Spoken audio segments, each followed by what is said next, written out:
they literally want to militarize our campuses, our communities, the education of our youth.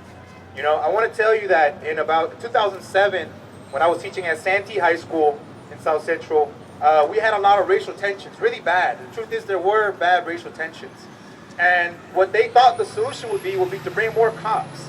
If you don't believe me, go to YouTube and type in Santee riot, and you're gonna see what I'm talking about. We had hundreds of kids going at it, but what happened is they brought hundreds of police officers in military formation, in riot gear, onto our campus, and then it turned into what used to be black and brown tensions. The students united, and they became students versus police officers.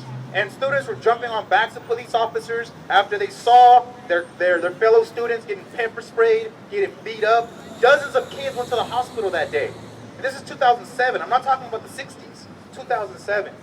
What ended up happening is that they turned a school where people should be learning into a militarized zone where they canceled lunch.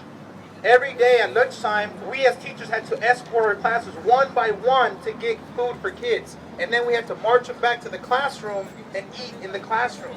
So they militarized this place, right? So we said, this is not okay. So we organized with the parents, the students, the community, everybody, and teachers, of course, and we got rid of that principle.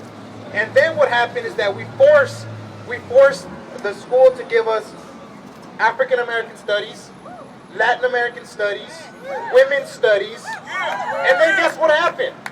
The kids who were fighting each other on a daily basis, when they became proud of themselves as people, you know, their culture, the community, all of a sudden, you had a massive decrease in fights, and everything changed. And I'm not trying to say it became a perfect place, but we saw concretely a change in the kids, in the community, and the pride of that community. Those are real solutions, not more guns and police officers. Because I can tell you, you know, I'm not here to beat up on the cops. I think we have a lot of historical, you know, evidence of why we have issues with the cops.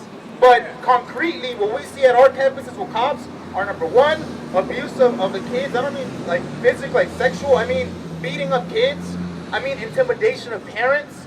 Them giving tickets to parents on a daily basis in front of our school simply for dropping off their kids. And if the parents are undocumented and don't have a driver's license, then they can lose their cars. This is what police presence on our campuses means. It's not welcome. It really is. It's threatening. It's intimidation.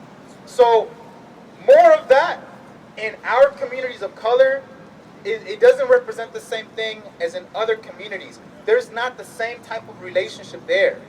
And I think that we understand that, but we're going to have to do a lot of work to educate the rest of the city, state, and country on why our communities have a historical problem with the police department and any type of authority figure in our community. So with that, I am completely, totally, profoundly against any type of criminalization and any type of militarization of our campuses. And as a teacher, I can guarantee you that my colleagues are with you and are with us in the struggle. We don't want more cops on our campus. We want more money for education. We want money for college. That's where our money needs to go. And I think we know that. I don't want to preach to the choir anymore. Thank you.